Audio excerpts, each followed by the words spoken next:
thought about that. No, I mean, it's just one of those where I kept trying to think, I'm like, what would it be? Just because I'm sure, when you're in my age, NFL is like religion, man. And it's like God. I also grew up in College Station where A&M is, so it's not even NFL, it's like college football is God. But I was trying to think about what that habit would mean.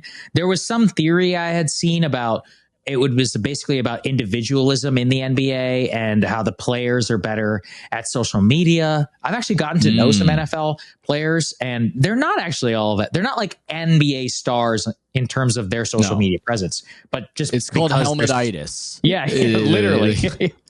They're not as much of a face, although some of them are quirky. Some of them are, yeah. Aaron Rodgers certainly is a character.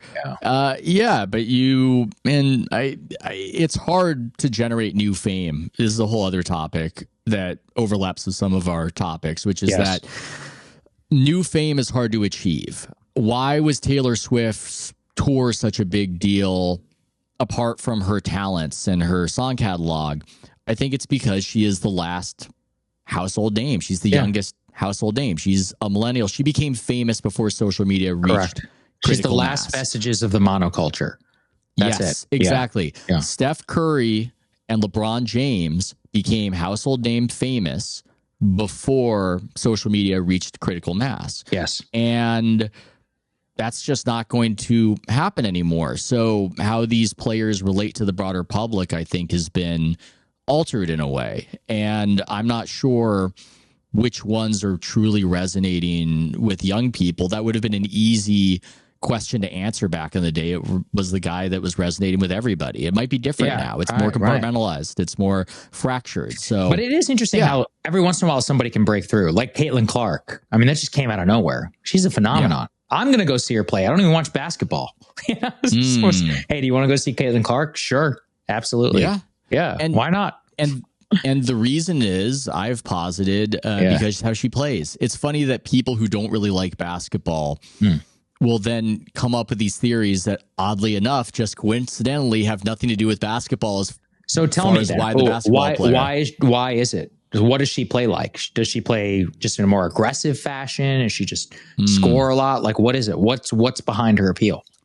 It's like trying to describe the taste of ice cream to somebody who's never had for you. Ice cream.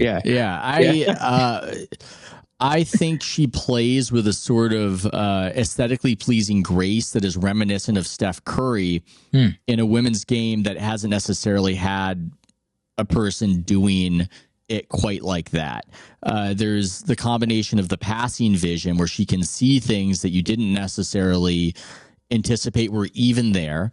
And then it's such a crowd pleaser to be able to bomb 3-pointers from 30 feet away off the dribble. Now, there are these other cultural components. I think people do like the lack of involvement and activism that has been table stakes for being a presence in the WNBA. And that became a topic recently because she liked the Taylor Swift endorsement. And then she was asked about it. She was like, I'm staying out of this. Do your own research. She went right back to just sort of not being a presence in that way. It's funny. There's a market demand for just not saying stuff and letting us just look at you as a blank slate, and which makes sense. It's funny. There's a lot of pushback, especially among my former colleagues, on stuff like this, but they could totally see it if it was in the other direction. Tiger Woods was very clearly a Republican. Yeah, and would your relationship and your fondness for him, if you're a liberal who is into the Tiger Woods phenomenon, not be altered if he was overtly, constantly, sanctimoniously lecturing you about his worldview? Yeah. Obviously, yes. Yes. Yeah. And he knew he was $1 billion asset. And he's like, I'm not going to fuck that up. Thank you, Donald. I appreciate the Presidential Medal of Freedom, but that's as far as we go.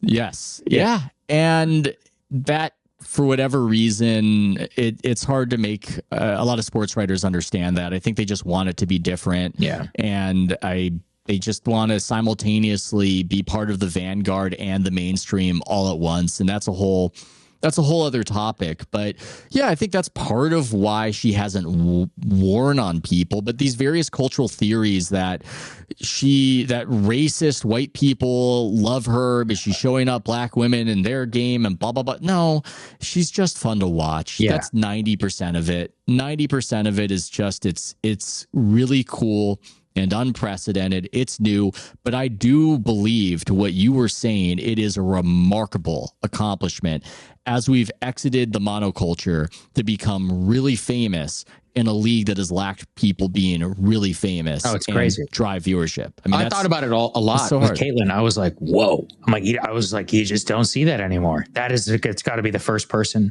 who's become that famous household name level fame in, maybe a decade, especially in terms of athletes. Even with the NFL, I notice they're not as famous as they used to be. They're not. Like Brock Purdy, and someone was telling me his story, like by the way, that's a great fucking story. But it wasn't like Today Show. It wasn't, I don't know. It's hard to explain. I don't know if everybody in America. Now, look, don't get me wrong. That's because I paywall.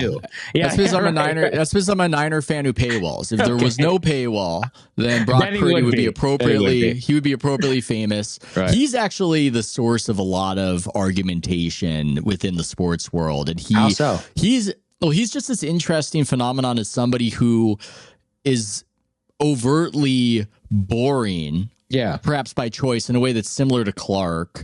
And in any interview is trying not to give you anything particularly interesting. And yet, because of the way the culture is gone, he is somehow this meeting point of just people yelling at each other about how good he is. And I think it's because he was the last pick and he becomes good, but people... I think there's a confirmation bias there where they're going, wait a second, something's up with this. I don't know if I truly believe it. This is a great team. Perhaps anybody could have done it. They've gone to the Super Bowl without him before. And so the talking heads will just yell at each other, argue at each other. Brock Purdy, the source of controversy, will be an utterly uncontroversial. There are also other aspects to it. I think that if you want to go with the Caitlin Clark theorizing route, he presents as sort of a dweeby, white, probable Christian conservative, dude, right? Yeah, he's just like and he. I love that. Good, yeah. Good for him and his tractor endorsements that he got.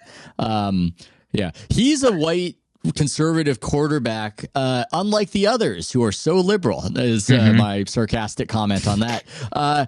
But yeah, I think there's an aspect of that. Maybe he supplanted the third pick of the draft, who happens to be black. I don't think he was any sort of political figure, but maybe, you never know. And people argue about how much these cultural elements matter, and what you learn is they often really matter to people in media and not so much to everything else. Exactly right. The people who are watching the games, they don't care, man.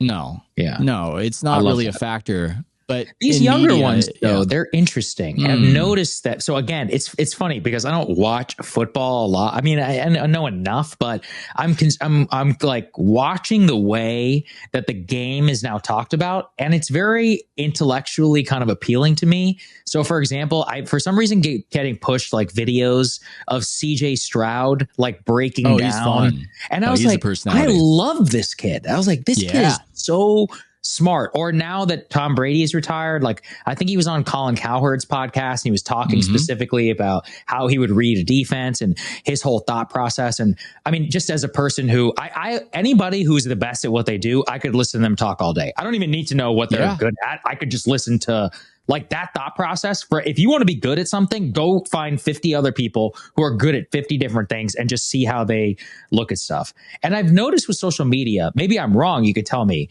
I think that seems to be fundamentally different than the way that I would have consumed sports, let's say in the 1990s and 2000s. This seems to be much more like an intellectual, like football IQ, almost going after the super fan, but it's relatable in the sense of when I see CJ Stroud speak, I know this dude's only like 23 or whatever. I'm like, he's fucking good at what he does. Yeah. Like I just know I can listen to him and I can hear it. It's really interesting.